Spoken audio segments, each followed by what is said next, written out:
Hello दोस्तों, मैं आशीष आप सभी का स्वागत करता हूं अपने यूट्यूब चैनल एसएसए कोचिंग पे। दोस्तों, आज है 24 अक्टूबर और 24 अक्टूबर के जितने भी मोस्ट इम्पॉर्टेंट करंट अफेयर के क्वेश्चन बन सकते हैं सभी प्रश्न हम लोग करेंगे। तो चलिए स्टार्ट करते हैं हम लोग आज के करंट अफेयर के प्रश्न। पहले तो देखिए, आज के पहले प्रश्न हम लोग करते हैं। देखिए, आज का पहला प्रश्न है, हाल ही में 23 अक्टूबर को कौन सा दिवस मनाया गया? तो हाल ही में 23 अक्टूबर को कौन सा दिवस मनाया गया? तो याद रखिएगा, इसमें कौन सा दिवस मनाया गया? मूल दिवस, विश्व हिम तेंदुआ दिवस और आयुर्वेदिक दिवस, यह सभी मनाए गए हैं। ठीक ना, यह 23 अक्टूबर को यह दिवस मनाए गए हैं। आयुर्वेद दिवस ये भी आपको याद रखना है, इसके बारे में भी आप लोग जानते रहिएगा। ठीक ना, अगर पूछा जाता है 21 अक्टूबर को कौन सा दिवस मनाया जाता है, तो 21 अक्टूबर को याद रखिएगा पुलिस स्मृति दिवस, पुलिस स्मृति दिवस मनाया जाता है। स्मृति दिवस मनाया जाता है, ये भी आपको याद रखना है। ठीक ना, पुलिस स्मृति दिवस मनाया जाता है, यहाँ से एग्जाम में पूछा जा सकता है। वहीं पर बात की जाए 20 अक्टूबर का, 20 अक्टूबर को कौन सा दिवस मनाया जाता है? तो विश्व सांख्यिकी दिवस मनाया जाता है, ये भी आपको याद रखना है। विश्व सांख्यिकी, ठीक ना, सांख्यिकी दिवस मनाया जाता है, ये आपको याद रखना है। सांख्यिकी दिवस मनाया जाता है, तो ये भी आपको याद रखना है। यहाँ से प्रश्न बन सकते हैं दिवस से संबंधित, तो इसमें ऑप्शन जो हमारा से होगा डी ऑप्शन यहाँ पे से होगा। चलिए नेक्स्ट क्वेश्चन चलते हैं। राष्ट्रीय लर्निंग वीक या कर्मयोगी सप्ताह कब से कब तक आयोजित किया गया? बताइए, राष्ट्रीय लर्निंग वीक जो है यह कब से आयोजित किया गया? तो याद रखिएगा, यह 19 से 25 अक्टूबर तक आयोजित किया जा रहा है, ये भी आपको याद रखना है। इसी में प्रश्न पूछा जा सकता है कि कर्म योगी सप्ताह दिवस जो होता है, कर्म योगी मिशन जो हो, यह कब से मनाया जाता है? तो याद रखिएगा, यह सितंबर 2000 से मनाया जा रहा है, 2000 से मनाया जाता है, ये भी आपको याद रखना है। इसके बारे में थोड़ा सा जान लेते हैं। देखिए, यह प्रधानमंत्री नरेंद्र मोदी ने नई दिल्ली के डॉक्टर अंबेडकर इंटरनेशनल सेंटर के में शनिवार को राष्ट्रीय लर्निंग वीक या कर्मयोगी सप्ताह शुभारंभ किया, जो कि 19 अक्टूबर से 25 अक्टूबर तक यह 2024 तक चलेगा। तो यह इतनी बातें आपको याद पूछा जा सकता है। कहाँ पे? तो नई दिल्ली में। कहाँ पे? डॉक्टर अंबेडकर इंटरनेशनल सेंटर में यह आयोजित किया गया। चलिए आगे चलते हैं नेक्स्ट क्वेश्चन पे।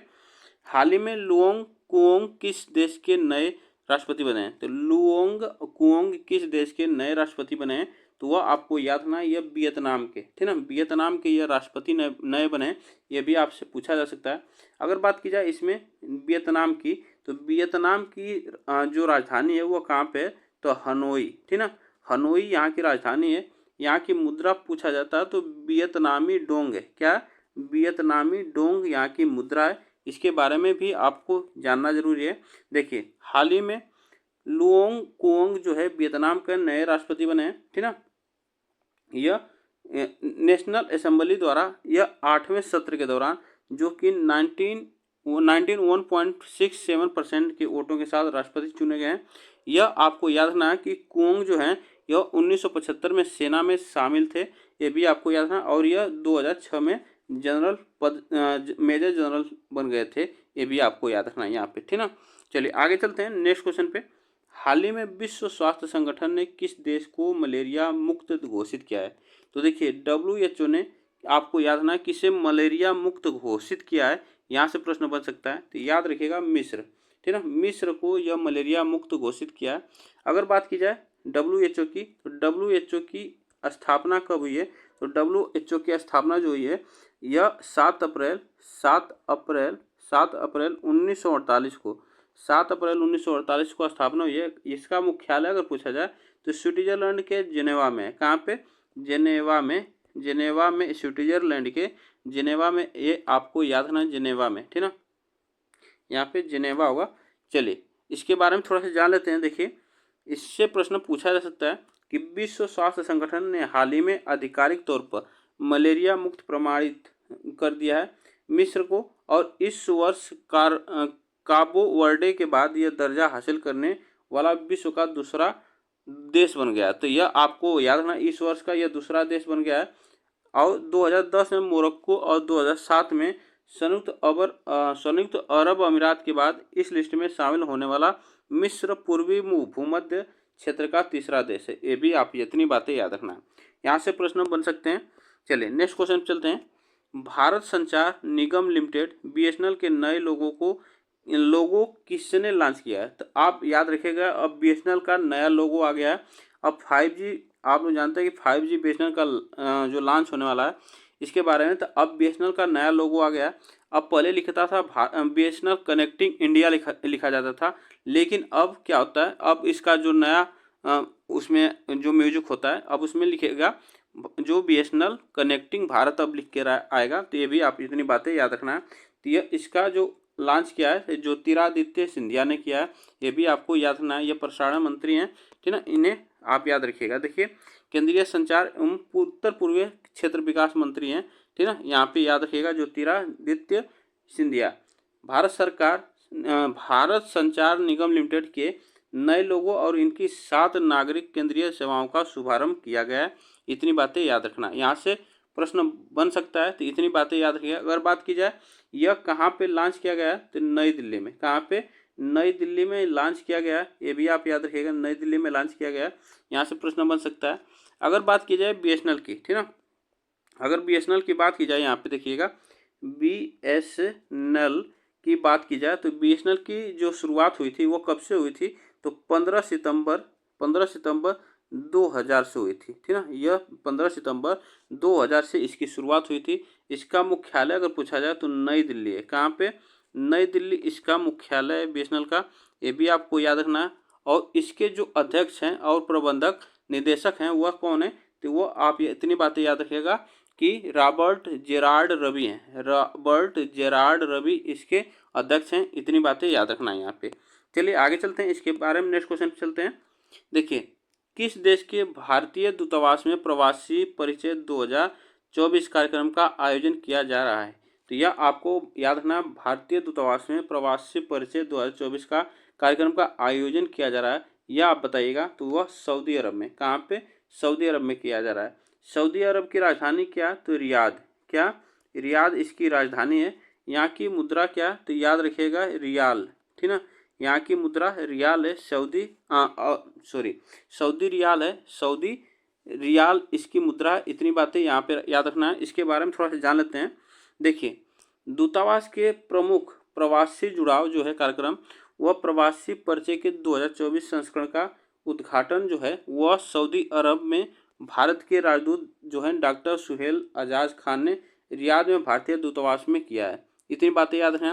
तो यह भारत के जो दूतावास वह कौन है, राजदूत कौन है? तो डॉक्टर सुहेल अजाज खान है। ये भी आप इतनी बातें याद रखना।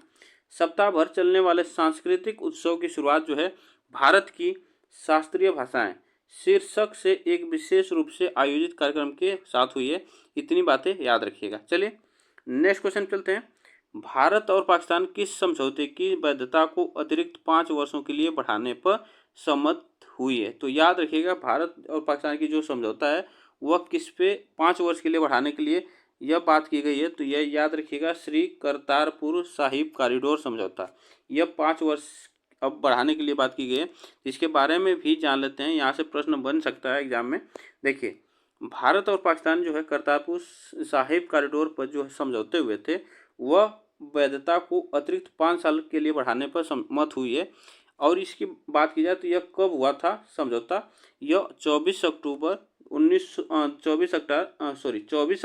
2019 को इस पे हस्ताक्षर हुआ था समझौते पर। और यह भारतीय तीर्थयात्री के गलियारे के माध्यम से जो पाकिस्तान के करतारपुर में गुरुद्वारा दरबार साहिब की यात्रा है करने की अनुमति देती है। तो यह आपको याद रखना। यह समझौता कब हुआ था? तो याद रखिएगा 2019 में इसका समझौता हुआ था। यहाँ से अब इसे 5 साल और बढ़ाने के लिए बात की गई है। चलिए आगे चलते हैं। प्रधानमंत्री मोदी कौन सी ब्रिक्स शिखर सम्मेलन में भाग लेने के लिए रूस की कजान शहर पहुंचे हैं? तो रूस की कजान शहर पहुंचे हैं, वह कौन सा संस्करण है जो कि यहाँ पे भाग लेने पहुंचे हैं? या आपसे पूछा जा सकता है एग्जाम में। तो याद रखिएगा वह 16वां यह संस्करण है। इसके बारे में भी जान लेते हैं। देखिए यह शिखर सम्मेलन जो है 22 से 24 अक्टूबर तक रूस की अध्यक्षता में की जा रही है। और यह शिखर सम्मेलन का विषय जो है न्यायपूर्ण वैश्विक विकास और सुरक्षा के लिए पक्षवाद को सुदृढ़ बनाना है, इसका इतनी बातें याद रखना है। और यह जो है यह यात्रा जो प्रधानमंत्री की है, यह दूसरी यात्रा इस वर्ष की है रूस की, तो ये भी आप इतनी बातें याद रखना। चलिए नेक्स्ट क्वेश्चन चलते हैं। वित्त मंत्री निर्मला सीतारमण ने कितने से अधिक राष्ट्रीयकरण बैंकों में मुख्य महाप्रबंधक पद के सृजन को मंजूरी दी है? तो यह आपको बताना है इसमें कौन सा ऑप्शन से होगा। तो इसमें याद रखिएगा यह ऑप्शन है 5, ठीक ना। 5 ऑप्शन इसमें, 5 इसमें ऑप्शन बी सही होगा। 5 बैंकों को यह मंजूरी दी गई है। इसके बारे में देखिए जान लेते हैं। देखिए वित्त मंत्री निर्मला सीतारमण जो है वो 5 और राष्ट्रीयकृत बैंकों में मुख्य महाप्रबंधक पद के सृजन को मंजूरी दी है। किसने दी है? तो निर्मला सीतारमण, जो कि यह वित्त मंत्री हैं भारत के। इन बैंकों में कौन कौन बैंक आते हैं? तो देखिए बैंक ऑफ महाराष्ट्र है, सेंट्रल बैंक ऑफ इंडिया है, इंडियन ओवरसीज बैंक है, पंजाब एंड सिंध बैंक है और यूको बैंक यह शामिल इसमें है, ठीक ना।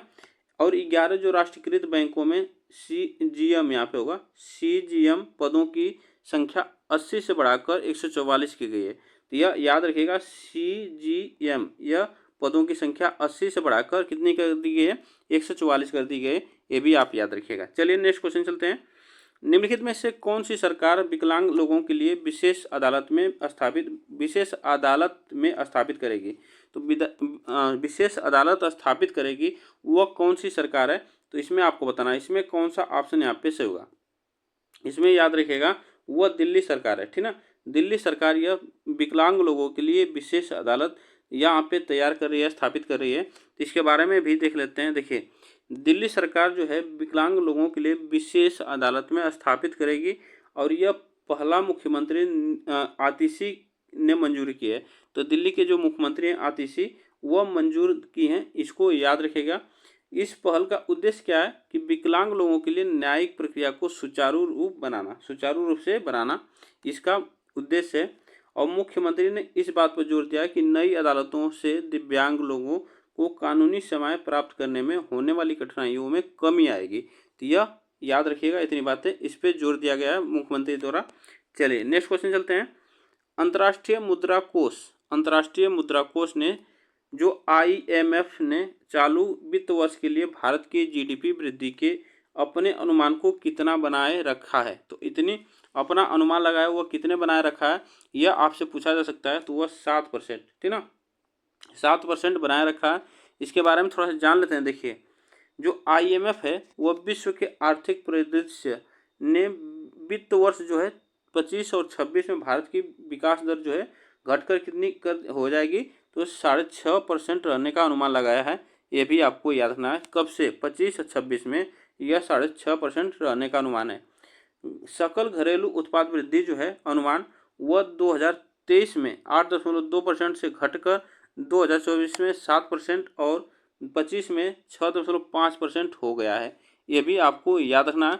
24 में 7% और 25 में कितनी हो जाएगी? 6.5% हो जाएगी। हालांकि चीन जो है 2024 के विकास परिदृश्य में को 5% से घटाकर 4.8% कर दिया गया है। तो यह भी आप इतनी बातें याद रखना। चलिए आगे चलते हैं। 2 दिवसीय ड्रोन सम्मेलन कहाँ शुरू हुआ है?